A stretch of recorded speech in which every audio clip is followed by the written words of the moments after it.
And good evening again, everybody. We have all our readers gathered now, and we're going to let Donal have a go first. Don't we, Donal? Go on, you can read for us first. I shall.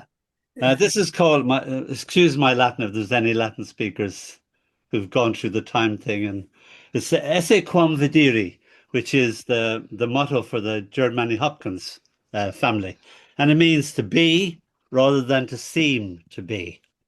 And Jared Manley Hopkins said, "What must it be like to be someone else?" And that's where this poem takes off.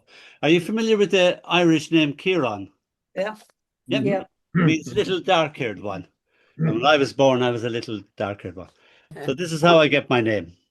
And it's in honor of my cousin Honora O'Sullivan becoming a great grandmother yet again. This is called Esse Quam Videri, to be rather than to seem to be. There I am, all 2 pounds of me, and nameless as yet. And so for all these 67 years, it's a Donal I've been. Haven't been anything else all my life. But now, with Storm Kieran roaring in, I remember me mam telling me I was due to be a Kieran because of my hair, black as anything, and sideburns to boot. I was obviously doing my best Elvis impersonation, and this was, after all, 1956. She said I was her own little dark-haired one, and would I have been a different man? I sometimes wonder. Would the name change the who I would have become? I often think of this alternative self and wonder how he got on in a parallel universe. But a Donal I was and have remained, so I guess I will just have to learn to live it myself. And Donal, of course, transforms into the Irish world mighty spear power. A hard name to be sure to have to live up to, but I'll give it a good go. Okay. And this is called, when you first read a book and you've lived it through it all your life, and then the character just walks in the door and says, "How ya?" That sort of thing. So this is called "Oh Frabjous Day." Well, well, chortled the Jabberwock, rising to greet me. If it isn't Donal of the Dempseys, to be sure, to be sure. I beamed at the Irishism and gave him a great big hug. He took an enormous fob watch out of his waistcoat pocket. "Is that the time?" smirked the Jabberwock. "We haven't met since 1967, I answered. "From 67 to now, that would make you 67. "Were you scared of me back then?" snickered the Jabberwock. "Nah, I knew you were just a load of nonsense, fun with sounds and words." He put down his vorpal knife and fork, said he had to fly. Another reader had opened the book and he had to jump into his tenniel illustration and play his part. But dear boy, how wonderful it was to see you after all this time. He smiled over his shoulder. "Oh, and tell Alice I was asking for her." And he was gone, flying off into my imagination. Thanks. They do come back. They do come back like that. Yeah. Lost my other one now. Do another one? No, I won't. No. There you go. No, I think we've got lots of people to Yes, yes. you. And we're going to start now with Marek. Marek, oh, dare I try this? Urbanowicz. No, it's wrong. Urbanowicz. Urbanowicz. Yeah. Sorry, You want the sorry. Polish. Urbanowicz is how the English would. I don't know how the Irish would pronounce it. Yeah. Okay. Great privilege to come after something to do with Hopkins, because I absolutely adored Hopkins as a teenager, and I think I got a prize for public speaking or something. And my request was the complete works of Gerard Manley Hopkins, which I'd have to this day, and every now and then reread it and think, oh, wonderful stuff.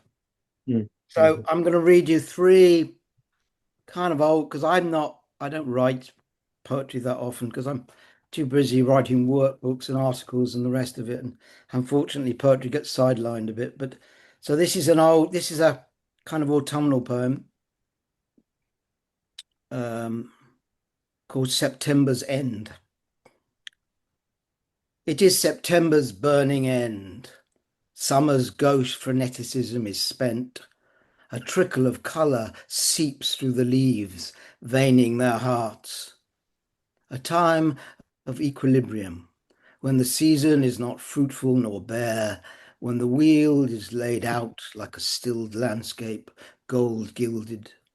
Stooks are cut, stacked. Birds gather not in dark clots, massing to migrate. Trees are bleeding into autumn. Leaves redden at their edge, a flush of russet, plum. Sunsets ripen to peach, the colour of blood. We are in a fecund decline. Summer gods have gone. We emerge like mammals after dark or flood to inherit our brief season, to propitiate winter gods with burnt oats and gold winged sandals. I used to go, when I used to go on holiday years ago, I used to go lots of walking because I loved walking. And one time, probably about 30 years ago, we went walking in the Yorkshire Dales and we went around this place called Stalling Busk, which is near actually the biggest lake in the UK called Lake Summerwater. And I wrote this poem. So it's kind of an old poem. I write quite differently now. And then the poem after that is a kind of sequela, I suppose. Stalling Busk. An old abandoned church, worn by the wearing will of the scouring weathers. Nothing of structure left but stone walls, roof long gone to hell or to heaven. Within this grave, grey place, an emptied milk churn stands, altered by praying rust, serves as a tabernacle for rank congregating nettles and priesting sheep. In this ancient and once consecrated acre, 2 aged rams inhabit. One, Roman-nosed, roomy, yellow-eyed, eyed me up like a nosy neighbour, nuzzled my leg to see if it was edible. The other quite ignored me for thistles and tough grass, wheezed as if asthmatic, his coat needing a perm. The graveyard kept within its walls some 40 souls, tethered by the elements. Wind, frost, rain and flower, their headstones erected in tilting memory. Hebden, Appleyard, Coates lie buried next to those whose faded names are now no longer legible, their lives brief litany coated in white lichen, or bearing their histories, a couple whose combined years outstripped their 4 children, a parish priest who died on St. Valentine's Day, outlived his son by weeks. The quickly dead and those slow to die lie stiffly, stalled on this hill, busked with buttercup, dog rose, daisy. Below lies the shimmer of Lake Summerwater. So about 20 years later, I revisited the same walk and Stalling, but it's basically a hamlet, it's tiny. It's like a collection of farm buildings, not much else. And it was completely unchanged, extraordinary, So I wrote a poem based on it. I kind of went and I thought, oh, I'm going to write a poem about this. So it's called Lake Summerwater, which I think got published in Scintilla, which is an offshoot of the Henry Vaughan Society. Henry Vaughan was a metaphysical poet, a contemporary of George Herbert and the like. Lake Summerwater. The sheep are still here, though not the same ones as when I last came. Relatives, perhaps. It's all relative, held in a bauble of time, lapsing slow as the seasons shift. For what's shifted here is my eye, blurred now, though the mind behind the shutters sharper. Wind sharpens the blades of thistles brambling the decayed church, roof open to heaven. Still a wild haven for the gloved fox, days dogged by its living amidst the grave dead. The deadly hunt's banned, but still the farmer sights his rifling eye on your quarried bones. I square my boned self to breathe in the round, church, steep, sorry, church, sheep, grass, dale, sky, the pearled gold below.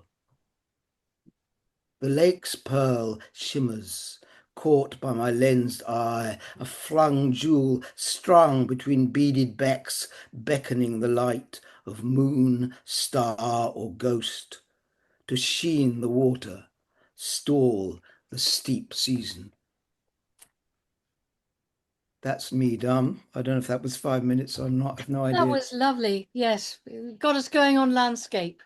Somehow autumn seems to lead to landscape. Yes, indeed. Doesn't it? This morning I walked past Keats. I was up in London. I actually walked past Keats's house.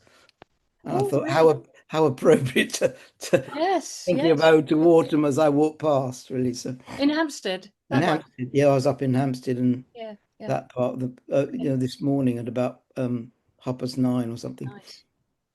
Well, and we're going to move on to Christine. Christine Vial, where are you again? Lost you for a minute. There you are. Off you go, Christine. Let's hear from you, please. Right, and I'm going to be reading a Halloween selection to be seasonal. So the first one is the Enfield Poltergeist, and some of you may know about the Enfield Poltergeist, which I'm from Enfield, and it became a worldwide phenomenon. And the mystery of quite what happened has never yet been resolved to today. And this was written, we had a couple of years ago, a special event with poems that were about spooky things that had been happening in the borough of Enfield. And Anne, who's on here, was one of the people who was at that. So this is the Enfield Poltergeist, and I will just say everything in this poem is true. So strange things are happening at 384 Green Street, a respectable council house in Brimsdown, Enfield, where single mum Peggy and her 4 children live in this year of our Lord, 1977. Furniture is moving and the windows rattle. Matchboxes spontaneously combust. Something unseen throws toys across the room. Something disembodied speaks, groans, whines. There's an old man's voice in a home without men. A girl levitates. Is there anybody there? For over 18 months, the house is full of people, an ever-shifting audience of family, friends and neighbours who come to support the family, to get in on the act, to be frightened half to death, or to sell their version of events to the hacks and snappers jostling for a red-top front page. Police and solicitors visit to see if any laws are being broken. Magicians and ventriloquists claim they know it's a hoax and they can show you exactly how it's done. Psychic investigators battle skeptic rationalists for control of the truth, while priests and vicars search for signs of demonic possession. And there are always signs of demonic possession to be found wherever you look. And at the centre of it all is Margaret, aged 13 and hot with hormones, her lanky body fizzing with boredom. Perhaps she is possessed. Perhaps she's developing the power to possess others. But whatever it is, it takes on a life of its own and then it takes over theirs. There will be radio and TV dramas and documentaries, multiple articles and books, stage shows, a Hollywood film, an Apple TV docudrama, which brings them back into the public arena in 2003 and back into controversy. Eventually, Margaret will confess that they did fake a few things, maybe 2%, she says, but most are genuine. and once she was gripped by the neck by a frightening force that almost strangled her. It left marks, she says. Their lives will be changed forever, though they don't know any of that yet. On this day, in the year of our Lord, 1977, when a chair moves across the room for the first time and a voice, an unknown voice, shouts out, "Stop! Help! Go back!" Mum Peggy calls the Metropolitan Police for help. But sadly for them all, help will never come.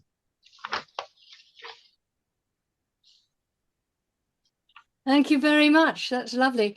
We have got 12 readers, so we've got to keep to the 5 minutes. We must make sure they're not too long and the introductions are not too long. Carry on, though. Just the second one, and the second one is a short one. Lovely. Also spooky. Ooh. Right. Short. Now, this is The Monkey's Paw, and some of you may know the short story about the monkey's paw, which is a classic tale. I can see some you don't have to know, because it's a classic tale of you've got 3 wishes, but don't use them because something terrible is going to happen. So this is Monkey's Paw. She started small. She wished to lose weight. She got cancer. Second time, she wished for fame and fortune. The paparazzi, the internet trolls, the crazy stalkers, and the tax office made her life hell. The third time, she wished for her beloved dead mother to live again, then screamed in horror as the rotting corpse hammered on her front door. Too late now to wish for an end to envy and jealousy, greed and self-absorption. Too late now to wish for the ability to live in peace with loss, with grief, and with life's many imperfections. Too late now to wish the monkey's paw to be gone as it tightens its grip around her throat. Way, that's a very spooky story. Thank you. Now, I'm going to ask David Punter to read next, because I think he's got another thing to go to, and we wanted to make sure that he gets in time. So, sorry, Rosie, you'll be after David. So, David, would you like to read first, please? Thank you very much, Janice, and thank you for inviting me. I've been haven't been here for quite a long time because of various events, life events, some of them to do with getting older, though not all, which leads me to my first poem, which is called A Measured Approach to Aging. There are many things I shall never do again. Some of them are things I've never been able to do. Ride a bike, swim, climb mountains. Others are newly acquired deficiencies. Taking a long boat trip involving the Galapagos Islands, to take one example among many. And others I simply don't want to do. Listen to political bullies, entertain people I dislike. Aging is making me selfish, determined, clear-sighted, angry, at peace. Yes, all of these things, and I can now discern the outlines of the grandfather in me. Hello, Grandpa, good to see you. Don't forget to remain open to lessons. If you were to, I'm sure your grandchildren will be happy to teach you. I can see that the stick gives you a curious mixture of vulnerability and belligerence. And that is as it should be, a contradiction, not resoluble. You are thankfully beyond resolution, past the illusion that all will work out for better or for worse. Nothing will work out at all. You'll be left incomplete. Get used to it and work in the interstices. Write, love, where possible, prosecute ghastly feuds with faceless bureaucrats and win. Carry a big red umbrella. Be careful with your fantasies, for they are more potent, have a wider range than those of the young. You can imagine more outcomes, which no longer means you need to make them real. Eating and sleeping are now largely mechanical. You've had plenty of experience, so don't pay undue attention to them. Focus on what you think is interesting. Study burnt shells, infant armadillos, dainty coprolites, to the despair of your nearest and dearest. Paint immeasurable landscapes in shades of iridescent desolation. Write poems in unknown, unpardonable languages. Challenge the world to say that you are wrong, accuse it of lack of clarity. And then, if barbs get through, bear down heavily. Bear down heavily.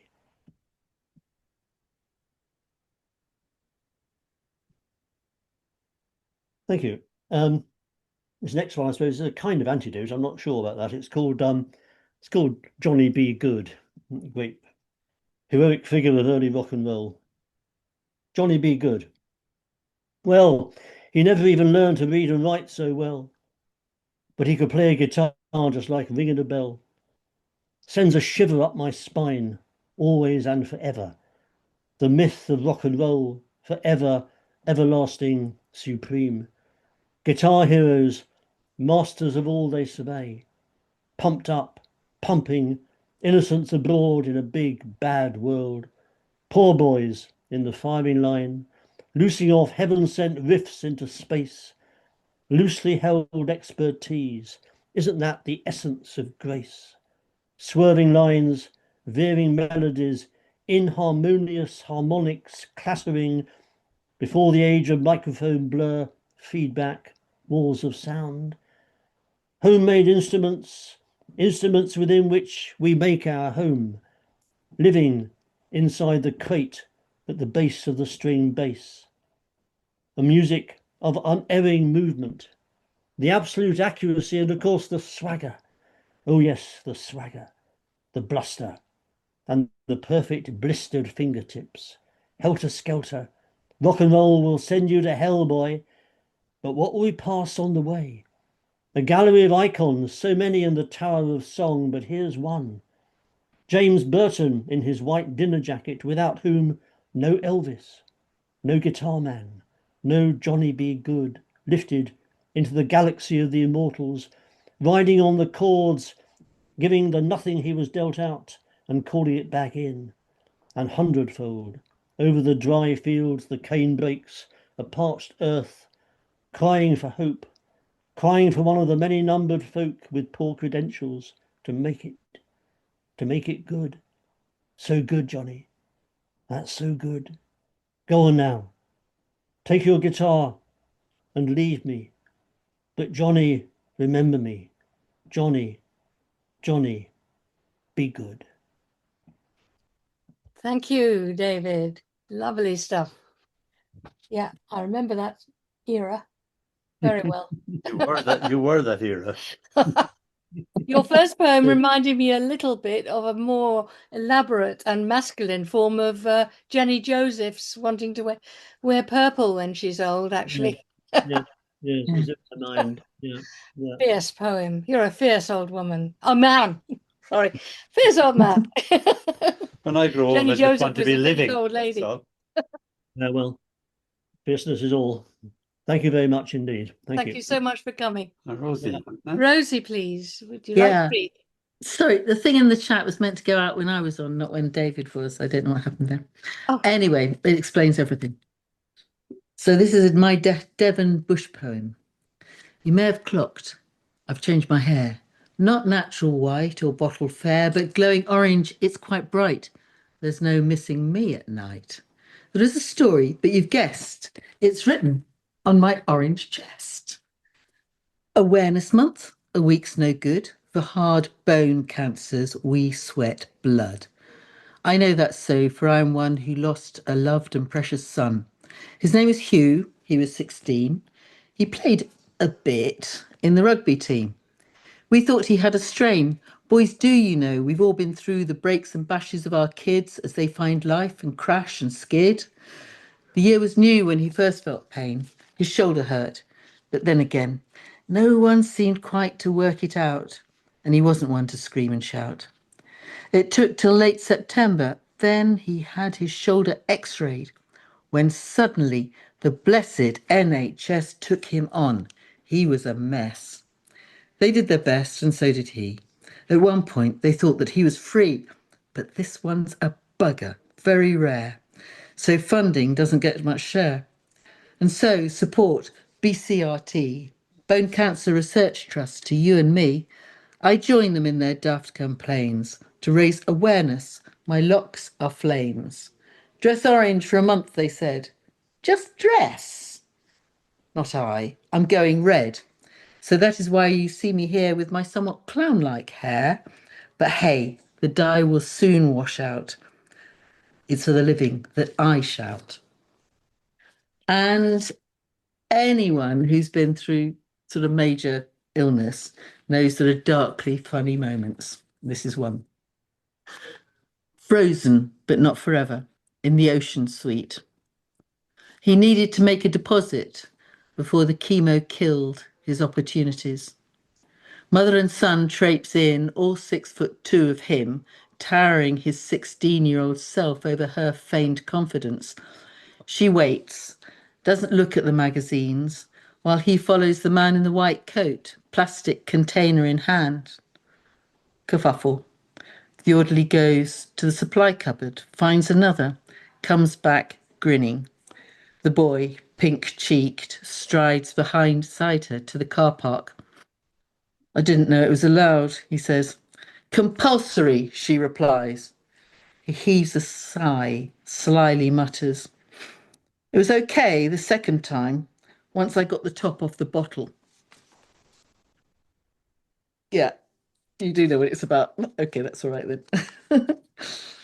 And this was one of the first poems I wrote on this particular subject.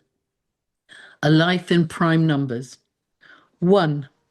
You sit and smile, wait for your sister to interpret all your needs, bring you toys and cake, watch your 3-year-old Superman brother with surprise and awe. 3. Running ahead on a family walk, bear held firmly. You share Tuesdays and Thursdays with a little girl whose mother and I have an arrangement which keeps us sane. At 5, you dance in lurex top and stars and stripes boxers, a small blonde Michael Jackson in shades. 7, you go very quiet, get lost, then change schools and make good friends. It doesn't matter that the poem you knew the night before has gone by morning. 11, you change schools again. All the words and numbers start falling into place. You shine briefly in the school play and take up the clarinet. At 13, you punch the bully who torments your friend. Go to Italy with the school. Bring back a box of sparkling stones. Nearly miss the bus at Etna when you haggle for a necklace of diamante and obsidian I wear now. 17, your world shrinks. You hang out in the sixth form common room when you can. They visit you in your germ-free room when you cannot. When home, you go to all the parties, do your exams. The year you're 19, you go to Newquay with your sixth form mates. Your big sister camps nearby. Oromorph in the fridge. A special ticket to see Coldplay. Choose not to go to the after-gig party. You don't do pity. Guy Fawkes night. They come back from all over. Your friends say their goodbyes as starbursts fill the sky. Thank you. That one actually got published in Tasmania. Heavens. I know. It's a lovely poem and very sad at the end. Very sad. Well, he did it well. Thank you. Thanks for giving me the opportunity. Everybody, you can read Rosie's information about Ewing's disease, it's called, isn't it? Yeah, Ewing's sarcoma. In the chat. And thank you everybody who's putting things in the chat. While I'm running these things, I never read the chat myself. I can read it afterwards, but I'm just too alert and busy and worried so to go to the chat. But please do read the chat because it's very interesting, and people have put some good stuff in there. And now we're going to go to Claire Booker. Where are you, Claire? There you I'm are. here. I'm Good, here. good.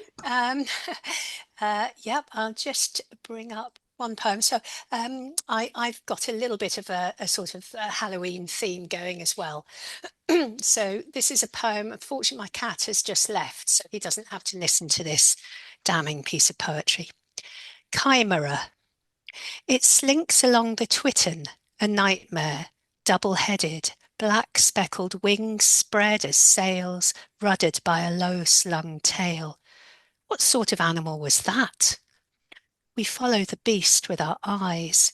It high-trots the length of flint wall, spoil-laden, entitled, skewering another's body to satisfy its own. I try to save the starling, but the cat's too quick, too caught in its wants. A trench of memory opens. Midnight, a lampless street, metal-capped shoes biting their trajectory closer and closer. I catch my breath, for a moment voiceless as the snared bird, whose wings still beat against chance. And I'll just read a couple of short poems, if I may. One is a poem about, well, literally All Saints, All Hallows Eve. It's called All Hallows Eve. Honey will tempt them. They have a sweet tooth. Be careful not to break the peace with boiled cabbage or pour water outside the house. Leave windows wide open, even your doors. Talk only of them as you might a baby or new lover. If a spoon drops, leave it there. Remember, there is much you have forgotten too. The raw edge of a smile, how it feels to be looked at with that kind of love. No need for introductions, they have you in common. Give them space to dance. They'll whirl their shadows around the room, stretch time to the thinnest. Your empty chairs will beguile them. Let them lose themselves in the pleasing shine of linen and tableware, the niceties of salt. What does it matter if their glasses never drain, their plates remain stubbornly heaped? They have things to tell you. And I'll finish with, thank you. I'll finish with I thought this really, it's quite macabre, but it's also quite funny in a way. It's a story I read about an Austrian man who discovered a body deep in the forests, the dark forests of Middle Europa. Basically there was a postcard in the rucksack, which he posted. And you'll learn why at the end of the poem. Dead letterbox. She's been trapped in his rucksack for 15 years, heaving her armfuls of Bavarian Steiner, dirndl trimmed with lace and just the right degree of cleavage for Da to enjoy safely. Flip her over and you'll find his hands still fresh, offering crisp particulars on weather, electric storms, food, radishes the size of rats, something for Ma, made confession at Oberammergau, plans for the next leg. Hubert Schaunegger is far lying deep in the forest when he kicks a skull to touch, stumbles on boots, thigh bones, the preserved rucksack, schnapps inside still good, postcard stamped and ready to go. It was the least I could do, explains Hubert, who comes from a long line of postal workers.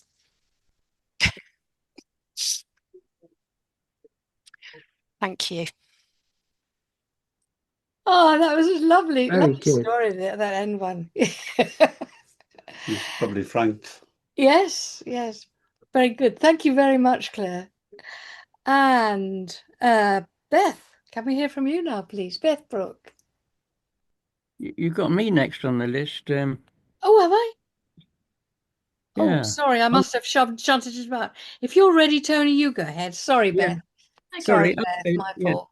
Yeah. It's bonfire night tomorrow, but actually the 5th of November has got rather sad memories for me because I had a little nephew who was drowned aged 18 months on the 5th of November 1974. Oh, I wrote an elegy for him at the time, but it wasn't very good. I was 50 years younger then. A lot later, I've written another poem that refers to the elegy and incorporates some of the best bits. So this is called An Elegy Revisited. Mindful of the date on which he died, the pitch sky looped and hooped with light. I wrote of how a launched and twinkling ember was doused in that dark night. I wrote portentously of loss and gain, rocket and sparkler and Catherine wheel spent cartridges together in the pulping rain. Mentioned the silence, like a new lodger that makes himself at home, and the small box by the massive yew, quiet beneath packed loam. Later, abandoning rhyme, I told how water shook hands with water, clinching a death, like a business deal, successfully transacted. This one's very different. I tried to unite physics and theology in the style of a sort of mock lecture. It's called Wormhole. The distance between the ultimate good and the ultimate evil may seem, well, long in terms of conventional transport. But should, as theophysicists believe, the spiritual plane be curved through a dimension at right angles to the other 11, is it not then conceivable that these apparent opposites might come to stand in close proximity? Imagine then a wormhole opening up between the two. This diagram should help, though the equation you might not understand. And history's chosen ones, so many passing through, with their shining faces and blood-soaked hands.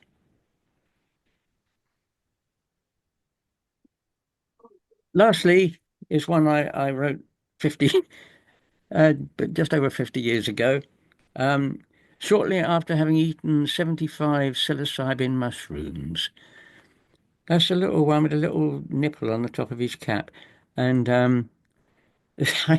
I soon encountered the spirit of the mushroom, whom I called Lob Lyregrass. And this is his story. The legend of Lob Lyregrass. When God snapped open the cellophane veil of his dream, to bless with fathering fingers the tender gilled fetus of the world, one loosened spore was spilt and kindled in the folds of his stillness. And so Lob Lyregrass came to be in at the beginning. Weaned from the tit of midnight, Lob sat up to a sumptuous feast of being. All at once the darkness was sweating light, the silence convulsed and broke into a shrill babble of stars. Blinking in the brand new light, he watched with amazement the birth of diversity, the first blind, ponderous conjurings of time. Then gods were abroad, with eyes like holocausts, love and murder blazing from their faces. He witnessed the great dismemberment, saw order and chaos locked together in love or strife.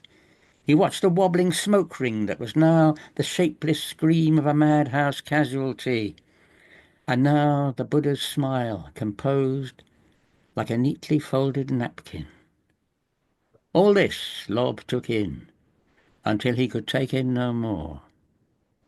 Then, nobbling a dug from his mother's plundered body, he pulled it down over his eyes like a sou'wester against the blinding gale of creation, and bolted headlong into existence. Thus, with head screwed into the milky dark, an accessory to the mysteries of good and evil, and more besides, Lob crouched like a suppressed giggle in the grass and waited for Adam to appear. Thank you. Good heavens. That was amazing. Weren't you writing a whole sequence about this character? Sorry? You had a character. I'm not sure if it was Lob Lygrass.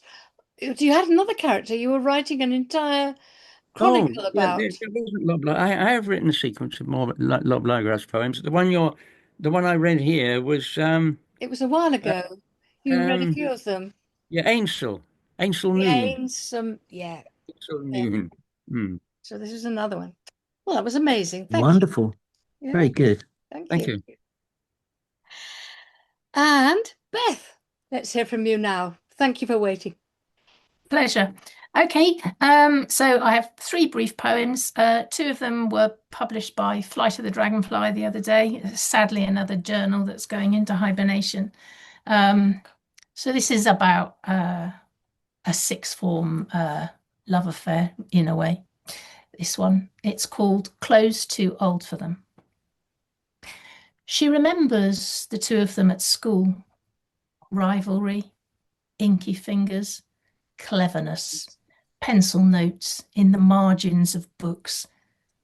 She thinks about passion, sublimated in conversation, the London Philharmonic, the birth of socialism. Oh, the pride they felt, being out together, arm in arm, dressed in clothes too old for them, sipping underage gin in the playhouse foyer. What had it meant, their endless wrangling, closeted in the common room, all that Mozart, opera, games of chess? She recalls the time she came in late to lessons, ears still weepy from the piercing, how she made a point to tease the queasiness apparent in his eyes each time he glanced at her, made sure to smooth back her hair, display the small wound in her ear like a trophy. She wonders if that was when he knew there was wildness in her, a recklessness she was ready to rain down, unless he confessed what everybody knew. But he could not say how he wanted to kiss her. She could not say how she wanted to be kissed. And this one's called There Was a Pied Wagtail in the Car Park.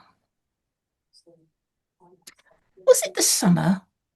Perhaps, although the weather, I think, was kind of pallid, all grey and dampness in between outbursts of sun. Probably it was spring, or the beginning of June, when everything felt hopeful, like there would definitely be places to go, hills to climb, and rivers we might meander on. I remember meandering on something, a path, a river, though not the Thames, the Stour most likely, or the Isis even, that would fit. You said, see you soon. I probably agreed we would. That's the sort of thing I would do, isn't it? Even if distracted by a pied wagtail in the car park, by the way they bob about, the black and white, the hint of cloud about them. Anyway, we didn't see each other soon, or even again. And the last poem is one, I'm not even sure if it's any good, to be honest. But when we were in Canada last year, our son took us to a real-life ghost town. It's called Rowley Ghost Town. It's in Alberta, and we've just booked our holiday to go and see him in January. So Canada is on my mind. Rowley Ghost Town, Alberta. 2 garden chairs, empty, wait for evening. They have rooted in the soil, wire frames decayed by the relentless passing of seasons. They look across the old railway line. The last light of day spins gold thread out of the wheat fields that stretch endlessly. The sky is a dip-dyed silk in shades of blue, palest duck egg to deep cerulean. Once the sun has drifted away, coyotes slink out, wait at the edges of the town, hope for news, for jackrabbits, even for the sound of a farmer's gun. Sometimes they keen, an anguish of sound carried on the air. The garden chairs, rusted wire frames, remain empty. Ah, Thank you. like that. Yep. That was Caroline. Thank you so much, Beth. Those are quite sad, sort of Mm, meaningful, good lovely though. poems. Thank you. And next we are going to hear from Audrey. Audrey, where are you? Yeah, I'm here. Hi. Can you hear Oh, me? you're right over there. Right. Thanks again for inviting me for tonight. The first poem, I'm going to read 4 short poems from my latest book, Time in Pleats and Folds, which was published last year. And actually, I've hardly read from it, so it's a real treat to get out of it. For various reasons, I haven't been able to. So the first one is dedicated to my mother, and it's called She Was the Image of Marlene. La Vie en Rose, her favourite song. Hair curled in clouds of smoke, white gloves, and a long black holder. Like Marlene, she spoke English with a thick honey accent. I loved to light Mother's cigarette, flick her gold lighter twice, see her wince, breathe in. She smoked all day, despite TB, breast cancer, warnings from doctors. She wheezed into radiotherapy, metastases squeezing her lungs. After 46 years, she quit smoking, became a TV addict of cricket and snooker. Ah, And she went on to live another 10 years following radiotherapy. Amazing, really. So the next one is, in this book, there are quite a lot of forms. I really enjoy writing in forms. So it's called My Nightmare, Tossed in a Hyben. It's night, the moon a Eucharistic host. I'm asleep and I dream I meet Sarah, my grandma. She has blank gold eyes and they stare down at me. She's sitting on a branch of a tree, her red hair plaited over her head. Her voice is a chorus of violin chords, and her face, a Baba Yaga face of mischief and menace. Our ginger cat Jasper is there looking up at the tree and is resting on a yellow velvet cushion. My tall, handsome Polish-Ukrainian grandfather walks out through a window and greets me with a hug. Inside each one of us, images voyage elsewhere, upturn the dark thoughts.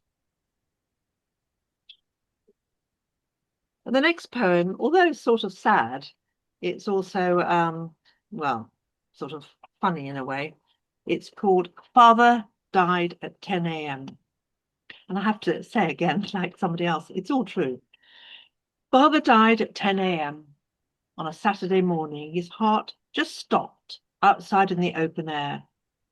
The shock upset Mother so much she couldn't talk, eat, or cry. She stayed at home, curled up on a sofa, curtains drawn.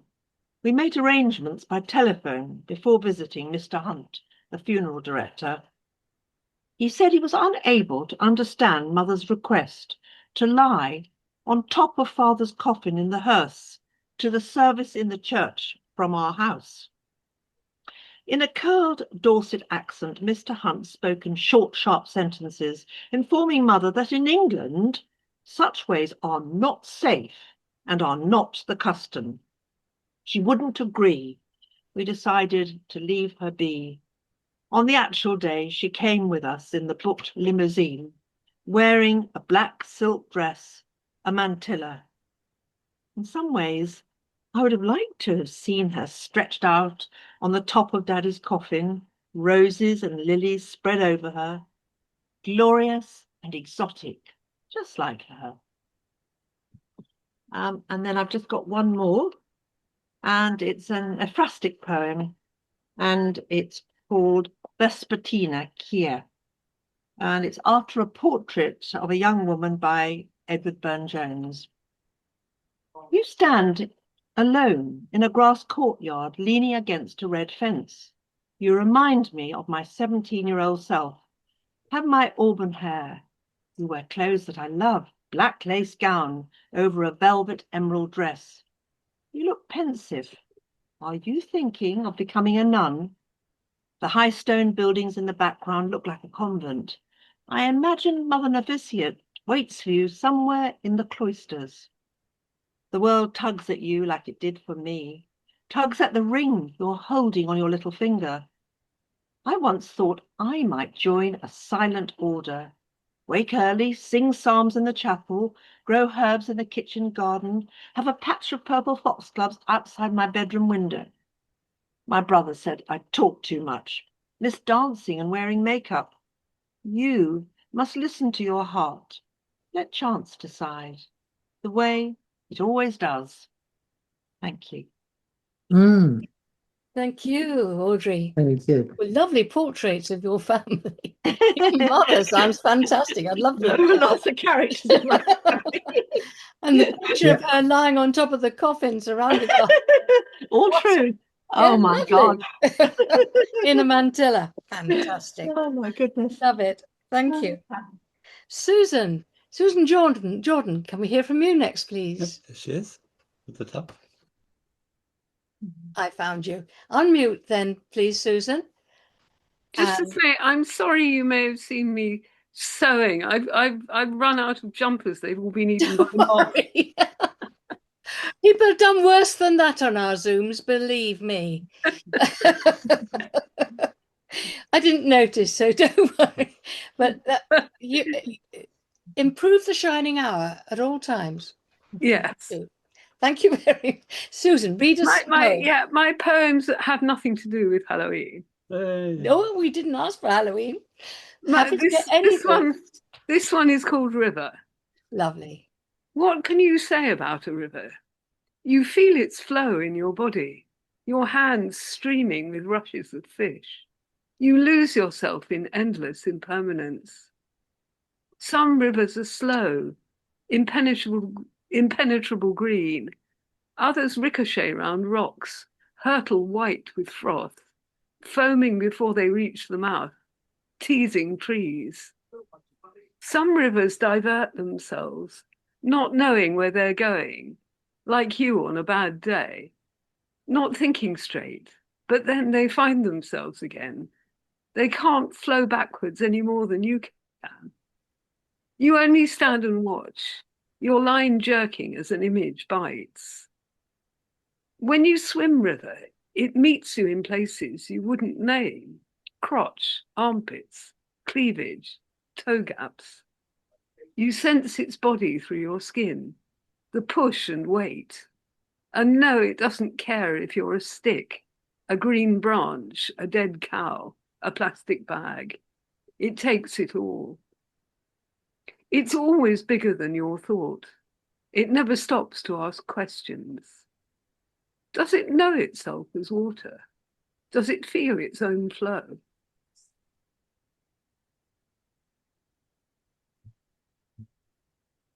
And this next one is called A Dark Light.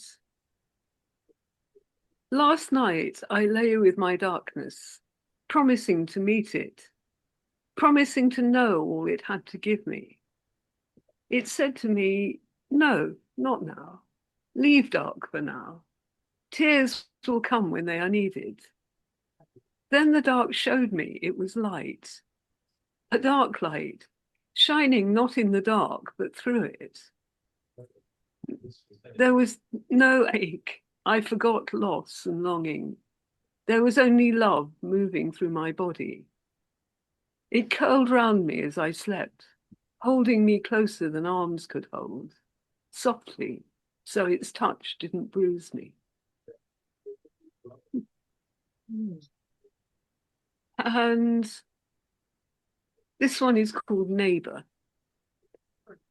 I don't know if you ever go out. Mostly you're someone I don't think about, except if my cat goes missing. He likes you. A quiet man who smiles, who maybe has something to say, only not to me. One day your door opens. I see you in your house. I see you, not just your house. Suddenly you become real. And I know that everyone in the world is as real as this. All the people in the street, drinking tea and feeding their cats, or maybe neighbours' cats, wanting to open as wide as a cat's pink yawn and take in the world, not just the street. Thank you. Susan, that was beautiful. Yeah. River poem blew us all away. Fantastic. Yes. I love the dark as well. Curling round you, forgetting everything except the good things. It was lovely. Thank you. Thank you. And not quite last, we have two more ladies to we've had a lot of ladies on tonight just by chance. I try to get an even balance of the genders and sexes, but this week this month it didn't work. I can be an ordinary lady, an honorary lady. If you like. You just weighted it the wrong way. That was the Oh. so.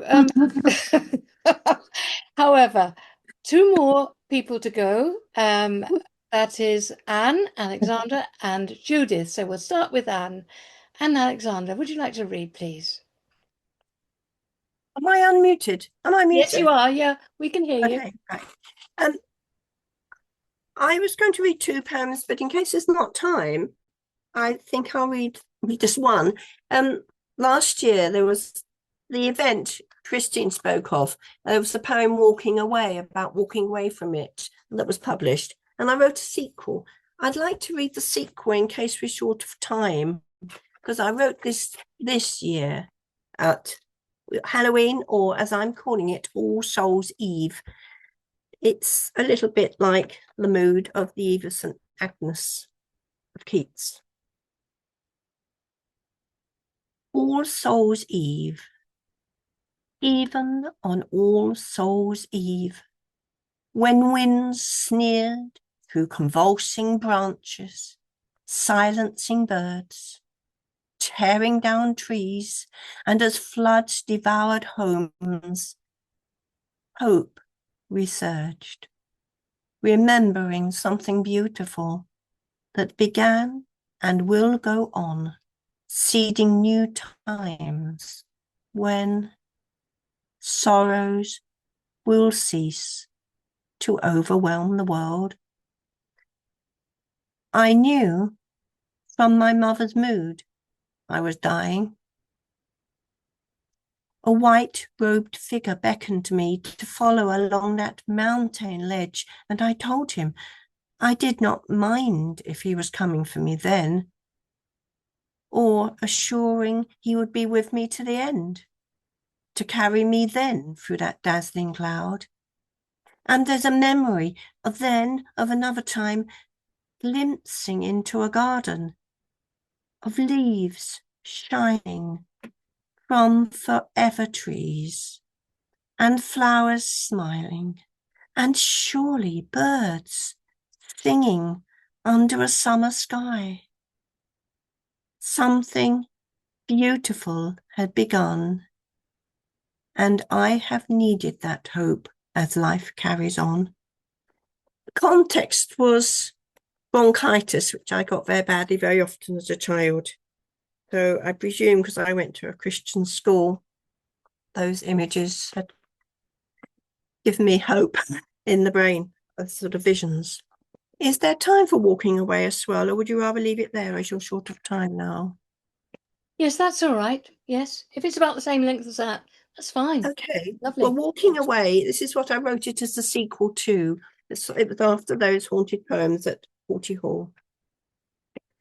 Walking away from haunted poems at Forty Hall, helping one another along the dark path, past the stilled lake and silent trees, beneath a starless sky, We were a cheerful band venturing through the night home, but as we parted, twilight voices from that hall came to mind, sorrows of those dying, unresting, and still now of terrors beyond our control, overwhelming the world. And I wonder if what survives, when all returns to dust and water, recycling earth and air, what we sense as ghostly voices are but memories that may seed new life, injustices to be set right in a world as yet to come. You see, that was a sort of sequel to it. It was lovely, and certainly not too long. It was lovely. Thank you. Thank you. And Judith, last but very much not least, can we hear from you now, please? Okay, thank you. I've just been. There was someone at the door. I better check. Right, I will mute there. There we are. I'm sorry to take you back to COVID times, which seems like a bad dream now, doesn't it? Yes. This is called Collector. When the world closed down, she searched eBay, discovered the fleeting thrill of bidding. Silver owls roosted on her bookshelves, encroached the carpet, leaving her a narrow runway. Owl inkwells, pen holders, candlesticks jostled for space, cluttered with a scrummage of boxes. It felt safer to forage for food in her local night shop. Now as days lengthen, she spends more time outside. At dusk in velvet silence watches moths crowd and shimmer the light, senses a scrabble of field mice in bushes, rustles in the compost heap, hoping for the barn owl's hover, then swoop moon-gleamed into the spinney behind the fence at the bottom of her garden, ghostly as a will-o'-the-wisp. Greying hair grows over her collar. One day they'll find a nest of bones, scatter of feathers, filigree mouse skulls picked clean. Spooky that. Yeah. Okay. That's that one. And the second poem is called Changeling. And just don't get distressed because there was a happy ending. Don't worry about this. Changeling. She has barricaded herself upstairs with her baby. I talk my way into a room backlit by a street lamp. Her words trip over each other. She found a sign, a feather hidden under his cot. She was told he was born with a caul. He should have been safe. It's his smell. She's certain this baby is not hers. He's lying so still, his face a mask, bone white, translucent eyelids traced with inky capillaries. Then he stirs, holds up a chubby hand, fingers splay as he dreams, slowly curl back, folding his thumb in a dimpled fist. He startles as I lift him, hold his warm, milky sleepiness.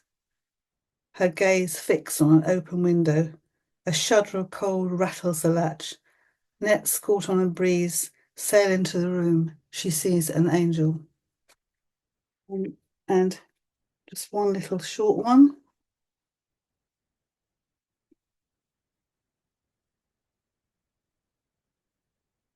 Lost. Boy. Most mornings I glimpse the boy walking to school, his shoes trodden down at the back. He trails behind at the back, apart from the scuffle of boys. I wonder if they laugh at his shoes. He looks downtrodden, not just the shoes. I wonder if his mother is back, the eggshell pale boy. I worry about the boy with the ill-fitting shoes, alone at the back. Sorry to end on a sad note. Oh, no. It's quite tender, though. I mean, somebody's worrying about him, at least. I love a scuffle of boys. A scuffle of boys, a very good collective noun, yes. Oh, it's been lovely to listen to everybody. You've all been fantastic. Thank you. And as you know, next month. It will be the 2nd of December. I have a couple of names already who we couldn't fit in this time, and they will have priority on the 2nd of December. But I'll be putting out when I know exactly how many places we've got left. I will email everybody, and you can ask if you'd like to read again. We're trying, as you see, we're trying to make sure that we have a good spread of different people, so everybody gets a look in at some point in the year. Almost, it'd be nice to do it once a week, but we just don't have the energy. I'm sorry. And we love people who come and listen. We do love you listening. So Alison and Carolyn and Jeremy and all of you who've come just to listen, it's been fantastic. And it's so nice to hear people that we don't normally hear or read. Susan, we loved your poems, thank you. And everybody's done fantastic. And we did actually get a bit Halloweeny, didn't we? As it happened. I once I was at my first poetry reading, and there was Ivor, I can't remember his name now. Cutler. Ivor Cutler. And he was looking at me and I was listening to him. It was the first poetry reading I ever had of somebody whose book I had. And he came down after the reading and I thought, And he followed me around and he stood in front of me and said, I didn't know what he was going to say. And he suddenly said, I saw you all the night listening with all of yourself. I thought, that's what you've been doing. You've been listening with all of yourself. You have. Yes, attention's very important to poetry, isn't it? Because you can't turn back, especially spoken word poetry. And it's also concise. You've got to be there listening. And thank you.